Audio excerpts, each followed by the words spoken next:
بسم اللہ الرحمن الرحیم. میں ہوں طاہر ڈھینڈسا اور آپ دیکھ رہے ہیں ٹی ڈی ڈیجیٹل. گزشتہ چند روز سے پاکستان ملٹری آرمی ISI کے DG کے اپوائنٹمنٹ کے واقعے پہ یہ خبریں ہیں اور یہ تجزیے آ رہے تھے کہ ملٹری اور سول حکومت کے درمیان ڈفرینسز ہیں کیا، اور اس کے اوپر لوگوں کی رائے آ رہی تھی. ہم آپ کو تفصیل سے بھی بتاتے ہیں. ہو سکے تو چینل کو لائک اور سبسکرائب کر دیں اور بیل آئیکن کو پریس کر دیں. ڈفرینسز ہیں کیا، اور کیا یہ ڈفرینسز ہیں یا نہیں ہیں؟ مجھ سے اگر کوئی پوچھے تو میں کہوں گا کہ ہاں، اب اس وقت یہ ڈفرینسز کسی حد تک ہیں. جس وقت عمران خان آئے تھے اس وقت یہ امید کی جاتی تھی کہ عمران خان لوگوں سے پیسہ وصول کریں گے اور انصاف کریں گے اور کرپشن کے اوپر قابو پائیں گے اور آگے چلے گا ملک. وہ چیزیں جو عمران خان کے حد تک پاسبل تھیں شخصی طور پہ وزیر اعظم کی، وہ تو انہوں نے ڈیلیور کی. مثلا انڈیا کا ہم نے دیکھا جو واقعات ہوئے، اور وہ والا ابھی نندن ایپیسوڈ اور کلبھوشن پہ جس طرح سے، اور اس کے علاوہ باقی یہ جو ابھی افغانستان والا میں امریکہ کا، کچھ چیزیں ایسی تھیں جس میں ان کی حکومت پوری کو مل کے ڈیلیور کرنا تھا. اور ظاہر فوج کی بیکنگ تھی، اس لیے کہ فوج چاہتی تھی کہ ریسکیو کرے. پیسہ چاہیے ہوتا ہے ملک کو آگے چلانے کے لیے. 11-12 ارب ڈالر تو ڈیفنس بجٹ کے لیے چاہیے ہوتا ہے. ظاہر ایکوپمنٹ نیا اگر نہیں خریدیں گے تو کیسے مقابلہ کریں گے سارا. فوج جو ہے وہ فارچونیٹلی کسی حد تک اپنے آپ کو اندر سے پریننگ اینڈ پروننگ کافی حد تک کر بیٹھی ہوئی ہے. مطلب اگر کرپشن کا لیول دیکھا جائے نارم، تو وہ کسی طرح سے بھی اب نہیں کہا جا سکتا کہ نارمل سے ابو ہے یا کوئی ایکسٹرا آرڈنری وہاں پہ کوئی کرپشن. MES کے ٹھیکوں میں کچھ گڑبڑ ہوتی ہوگی اور وہ ہوتی رہے گی، وہ کبھی بھی ختم نہیں ہو سکتی. لیکن جس طرح کی وہ ہے کہ پاور کو اپنی ابیوز کر کے کوئی جنرل آفیسر یا وہ مشہور لوگوں نے نیم ارن کیے تھے کہ فلاں نے اس طرح کیا. جیسے میں کہتا ہوں زید علی اکبر تھے، انہوں نے چند $1 بلین وابڈا کے چیئرمین تھے، باہر امریکہ میں انویسٹ کیے ہوئے تھے. امریکن کونسل سے میں جس اخبار میں کام کرتا تھا، انگریزی اخبار تھی، ایڈیٹر کو کیوری آ گئی کہ کون ہے یہ پاکستانی، یہ منی کا کیا ہے. انہوں نے اخبار والے سے پوچھا تو میری ڈیوٹی لگی ایز اے رپورٹر، آج سے 20 سال پہلے. تو اس لیول کا اب فوج چاہتی ہے کہ ظاہر ملک کے سروائیول کے لیے، اپنے یہ کوئی فوج گردی نہیں ہے، ملک کے سروائیول کے لیے، تاکہ کرپشن کو ختم کیا جائے اور خوشحال ملک کے طور پہ آگے چلیں. عمران خان سے یہ امید تھی. عمران خان سے بیوروکریسی نے تعاون نہیں کیا. اس کی وجہ یہ ہے کہ بہت سے بیوروکریسی کے جو بیوروکریٹ تھے وہ خود کنیکٹڈ تھے. دیور اسٹرنگس، میں نام لینے کی کوئی ضرورت نہیں، بہت لوگوں نے لیے ہیں اور لوگوں کو پتہ ہے کون کیا ہے، ہو از ہو سب پتہ ہے. تو اس کے علاوہ جب کنسٹرکشن والی بات ہے، بڑی بڑی جو ملک ریاض اور یہ بڑے جو نام ہیں، انہوں نے بھی کام کچھ دیر کے لیے سسپینڈ کر دیا ہے، جس سے ایکٹیویٹی رک گئی. ان کو بھی ایک طرح سے کہنا پڑا کہ آپ کریں، ہم آپ کو نہیں کہتے. یہی حال انڈسٹریلسٹ نے کیا سارا. تو عمران خان کا تقریباً فیلئر ہو گیا اس پہ کرنے. اب اس وقت آ کے ظاہر ہے ایک یہ امید کی جاتی ہے کہ جو فوج ہے وہ بھی تھوڑا سا ایک ہاتھ ہولا رکھے جسے کہتے ہیں، اور ان لوگوں کو اسی طرح آگے سے چلنے دے. اب ظاہر ہے کرٹیکل ڈیسیژن میکنگ کا وقت ہے، اور انسٹیٹیوشن میں ایک ہے کہ اس کو کلین کرنا ضروری ہے. یہ تو اب ایک قسم کا مسٹ ہے، یہ تو سروائیول کے لیے ضروری ہے. کوئی چوائس ہے ہی نہیں کہ اس کے بغیر آپ چل ہی نہیں سکتے آگے. اب اگر الیکشن ہوتے ہیں تو چانس ہے کہ پھر وہ اسی طرح کے لوگ سامنے آ جائیں اور عمران خان آؤٹ ہو جائیں. تو عمران خان کی حکومت نے ایک NRO تقریباً دینے کا فیصلہ کیا، اور وہ NRO کیا ہے؟ وہ ہے نیب آرڈیننس، نیا جو ترمیم ہے. اس میں بیوروکریسی کو آپ ہاتھ نہیں لگا سکتے، اس میں کسی بزنس وینچر والا جو کر رہا ہے اس کو ہاتھ نہیں لگا سکتے. کرپشن ان دو کے علاوہ کوئی ہمیں دکھائے کہ کہاں ہوئی ہے. منی لانڈرنگ ان دو کے علاوہ کہیں ہوئی ہے؟ رمضان شوگر مل اور فلاں شوگر مل اور فلانی مداربہ، اور یہی تھا نا جس سے ہوئی ہے سارا. اور کی کس نے؟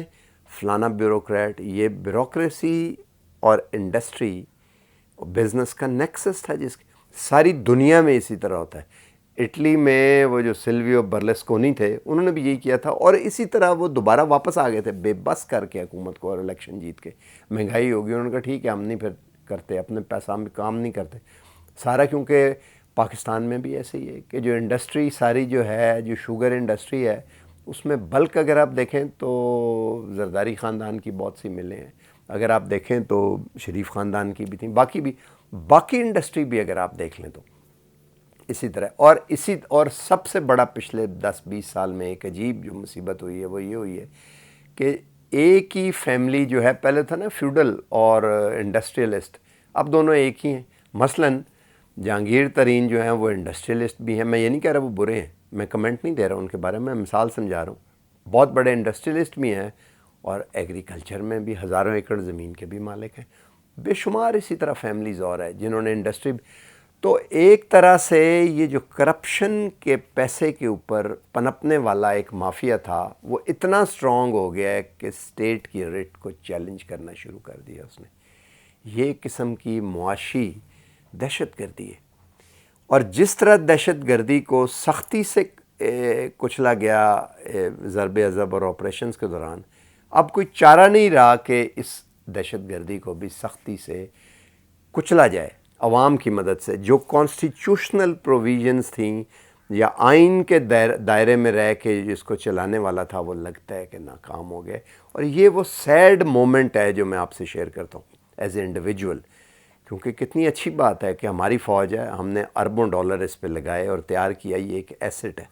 ہمیں بڑی خوشی ہے کہ اب یہ ایک مضبوط فوج ہے جس سے ہماری ملک میں عزت ہے, انڈینز کے سامنے, باقیوں کے سامنے ہم کھڑے ہوتے ہیں کہ پاکستان کو جیسے اب سب میرین کو پکڑا, اسی طرح باقی جو بیوروکریسی میں رول آف لاء کے ذریعے ہمارے کام ہوں. ہم سٹیزن ہیں, ہم باعزت ہیں, باہر جائیں اور ہمیں وہ کہیں گے اچھا ٹھیک ہے جی آپ کے کاغذ بن گئے, پولیس ہماری مدد کرے سارا کرنے کے لیے. فوج تو کسی حد تک وہ کام جو ہے وہ آگے چل رہا ہے, کیونکہ گولی کھانی پڑتی ہے, اپنے آپ کو سسٹم ٹھیک رکھنا پڑتا ہے. بٹ دوسری طرف جو ہے وہ فیلئر ہونا شروع لگتا ہو گیا, اور اب لگتا ہے کہ اس کو ٹھیک کرنے کے لیے کوئی شاید سرجری کرنی پڑے گی, کوئی ایکسٹرا کانسٹیٹیوشنل کام کرنا پڑے گا, شاید پورے کے پورے آئین کو سسپینڈ کرنا یا چھٹی کرانی پڑے, یا آئی ڈونٹ نو. لیکن آرڈنری طور کے اوپر ملکی لیول کے اوپر فیلئر ہو گئے. عمران خان کی پارٹی, مسلم لیگ نون اور پیپلز پارٹی, اس کے بعد اب تیسرا کون آئے گا؟ اور آن ٹاپ آف دیٹ جب یہ حالت ہوئی ہوئی ہے ملک کی, اس وقت امریکنز جو یہاں سے گئے ہیں, اور مجھے کوئی مذائقہ نہیں ہے یہ کہنے میں کہ جو پاورز یہاں سے ڈیفیٹ ہو کے گئی ہیں انڈیا سمیت, وہ شیعہ سنی فساد اور اسی طرح مسلک کے بیس کے اوپر سول انریسٹ اور باقی فسادات کرانے کی کوشش کر رہے ہیں یہاں پہ کرنے کے لیے.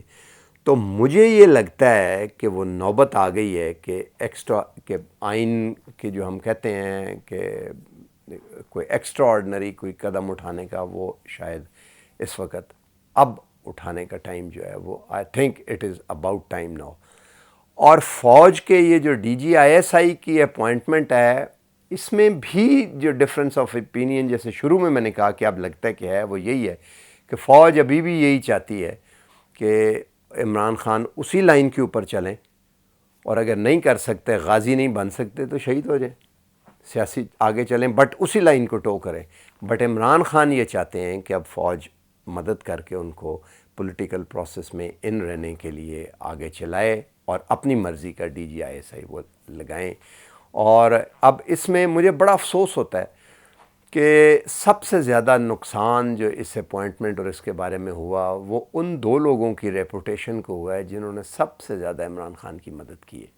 ان میں ایک جنرل باجوہ ہیں اور دوسرے جنرل فیض, اور دونوں اب اگر آپ دیکھیں جو امریکہ کا یہاں سے اتنا بڑا خطرہ تھا افغانستان میں انڈیا کا سارا, اور کتنا سائلنٹلی فینس لگائی ہے. مجھے یاد ہے general Bajwa British army chief کے ساتھ وہاں پہ گئے تھے, اور برٹش آرمی چیف بڑا امبیرس تھا دیکھ کے, اور ہی واز ویری کانفیڈنٹ. پھر جس طرح وہ قلعہ جہانگیر میں مردم شماری کے دور میں ٹف ایکشن لیا کرنے کے لیے, تو یہ ان سنگ ہیرو ہیں ایک طرح کے یہ لوگ جنہوں نے پیچھے سے کیا. اور اسی طرح جنرل فیض نے بھی وہ افغانستان میں ہی کیا, اور سب سے زیادہ نقصان ان دو لوگوں کو اس سیاسی قضیے کے وجہ سے ہوا ہے، اور بنیادی ریزن اس کی یہ ہے کہ پولیٹیکل گورنمنٹ جو ہے وہ میں فیل کا لفظ بہت سخت لفظ ہے، یہ پولیٹیکل گورنمنٹ جو ہے وہ مشکلات کا شکار ہے بیکاز آف دا پولیٹک. اور اس میں ٹھیک ہے عمران خان کو یہ لیوریج دینا چاہیے اس چیز کا، دیز اے لیوے کہ ان کا اتنا قصور نہیں ہے، وہ خود تو ٹھیک تھے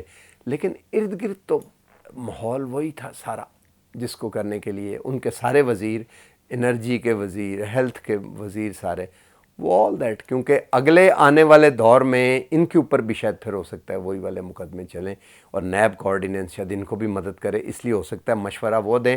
اور اسی لیے یہ جو D G I S I کی اپوائنٹمنٹ ہے اس میں بھی شاید انہی لوگوں کا مشورہ شامل ہو جنہوں نے نیب آرڈیننس کو سوفن